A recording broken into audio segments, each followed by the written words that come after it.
Hello, everybody, and welcome back to our lecture series. We're continuing on with our discussion of the mid 19th century civil rights movement.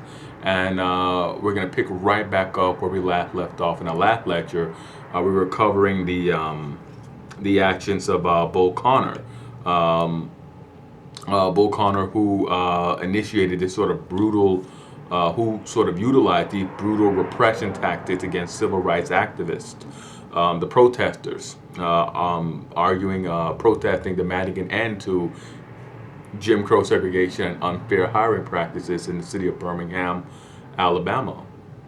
Now, Connor, in addition to this sort of heavy-handed, outright brutality of using cattle prods, allowing Klan members to beat up student protesters, and just orchestrating the general mayhem to break the spirit of the civil rights protesters.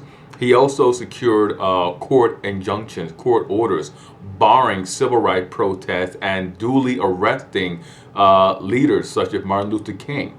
Connor had King arrested, and it was during this arrest that King penned his letter from Birmingham City Jail, the famous letter from Birmingham City Jail, I should say. And the letter was addressed to European American clergymen who criticized King for his fast paced demands on civil rights. And King brilliantly responded by saying, I have yet to engage in a direct action campaign that was well timed. In view of those who have not suffered unduly from the disease of segregation. For years now, I have heard the word wait ring in the air of every Negro with piercing familiarity. This wait has almost always meant never. The protests continued, and the protesters continued to be arrested. In May, more than 2,000 had been arrested in Birmingham.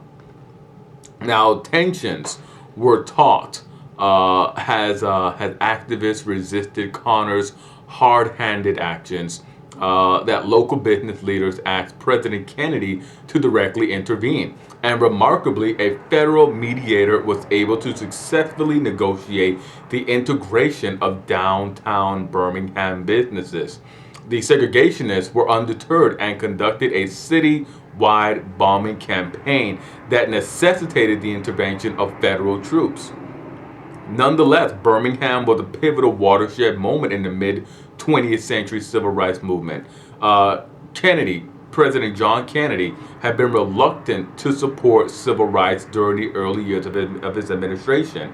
John Kennedy and his brother Robert Kennedy, the sitting Attorney General, had gone so far as to order the Federal Bureau of Investigation to conduct surveillance operations on King and other civil rights leaders. Now, African Americans supported Kennedy like they had supported Franklin Roosevelt, who was also really lukewarm on civil rights. Kennedy had come into office with an ambitious legislative agenda and needed the support of the pro-segregationist Democrats in Congress to pass and to enact his platform, his proposals. As the activists gained momentum, though, the Republic was embarrassed by the international presentation of American racism. During the tense moments of the Cold War, they really just sort of undermined American credibility to lead the world, and especially a world that was rapidly becoming um, uh, less dominated by the powers of Western Europe. New nations in Africa were emerging. Nations in Latin America were announcing themselves, and of course, nations in Asia, in Central and Southeast Asia, were entering the world. Were entering the world stage, and it did not do well for Americans to sort of look back, to sort of on one hand say, hey, we're all for a free world, a democratic world, and then to have on international television and international publications, Bull Connor's madman antics, harming non-violent protesters. It did not do well to have this sort of hardened racial environment in the United States broadcast to the world. On June 12th, had the governor of Alabama, George Wallace, stood in the doorway of the University of Alabama to bar African American students.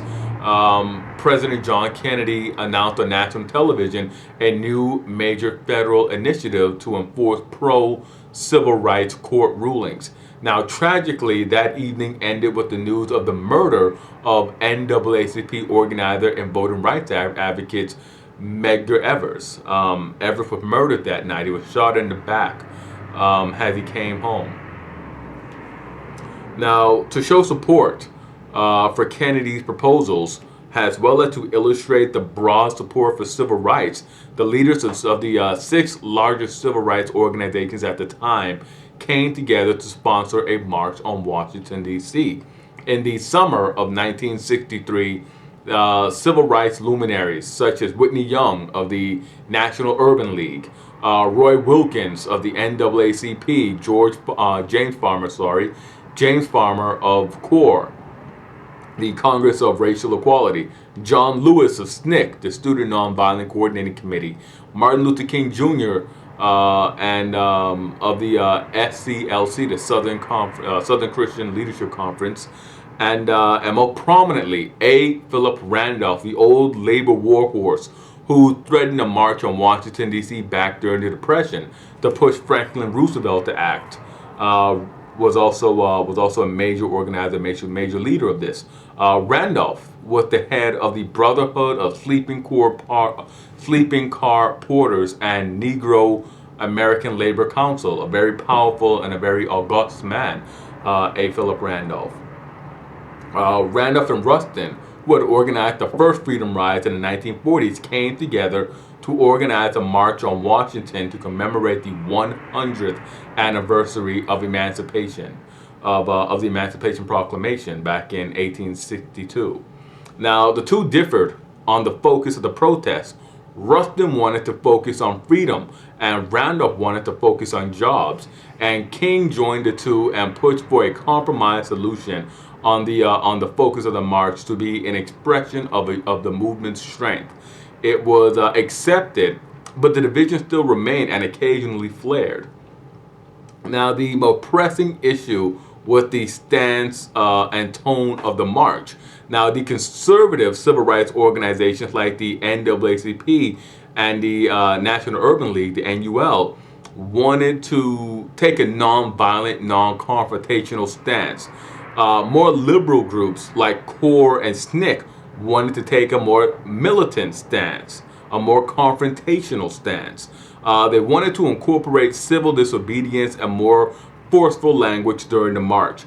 Now, King was at the center of the dispute and often mediated and counseled other members in heated discussions.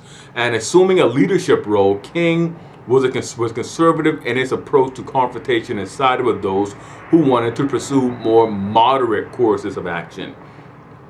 Now, this action attracted moderate groups like the National Council of Churches, the National Conference of Catholics for Interracial Justice, and the Jewish American Congress.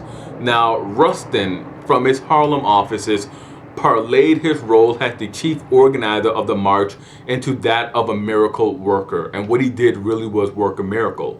Using the limited means available to him from the sale of buttons and thousands of small donations, Rustin made preparations for the safety, the transportation, the health, and publicity for the march and the marchers.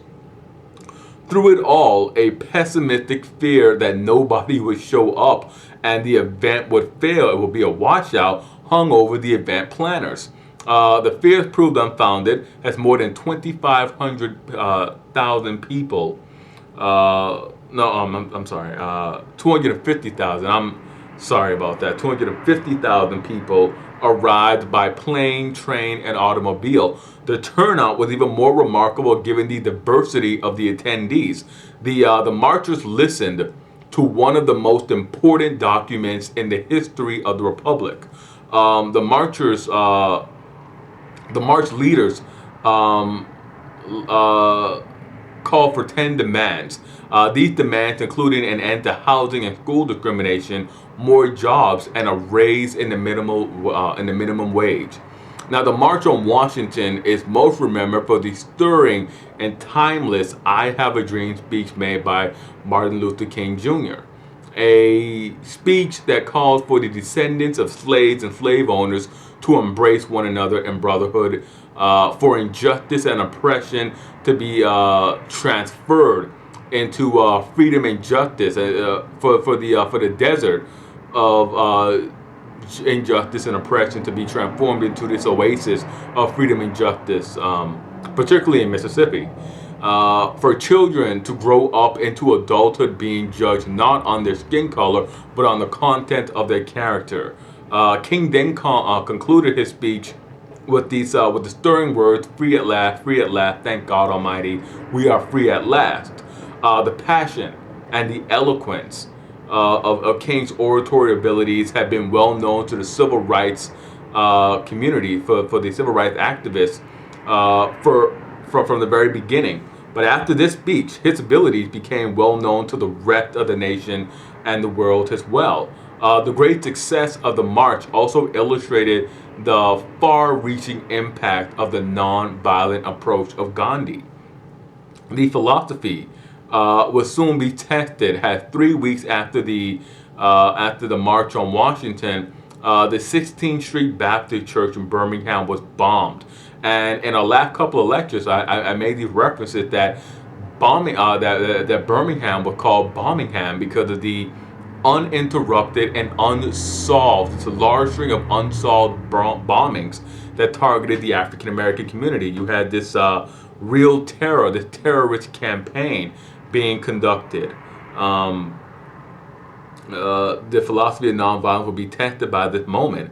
4 little girls were killed in this in the 16th Street Baptist Church bombing, and 2 months after the church bombing, President Kennedy himself was assassinated in Dallas, Texas, on November 22nd, 1963.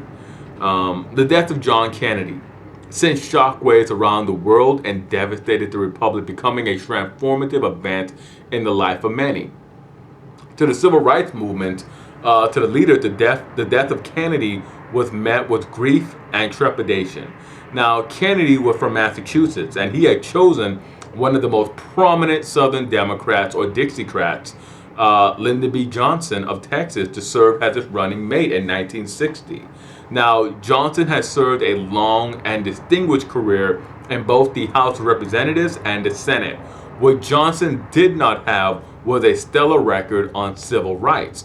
Johnson surprised the civil rights leadership by championing civil rights and setting Congress to the legislative task of passing a Legislative Rights Act, that a Civil Rights Act, a new Civil Rights Act that would serve to honor the memory of late President Kennedy. More so than honoring Kennedy, it really honors Johnson's legacy, in my opinion, and in the opinion of many others. And it does so because, in a rather ironic gesture, in the fact that it was a very ironic gesture, giving Kennedy's lukewarm support for civil rights. Congress passed the act, the Civil Rights Act, in June of 1964, the first Civil Rights Act since Reconstruction. Now, one of the key provisions was the prohibition of job discrimination on the basis of race, gender, religion, national origin, as well as banning segregation in public accommodations. We'll break here, and we'll come back to continue our discussion on the civil rights movement. And as always, I am Ted. Hit like, subscribe, comment. Let me know what you thought about this lecture.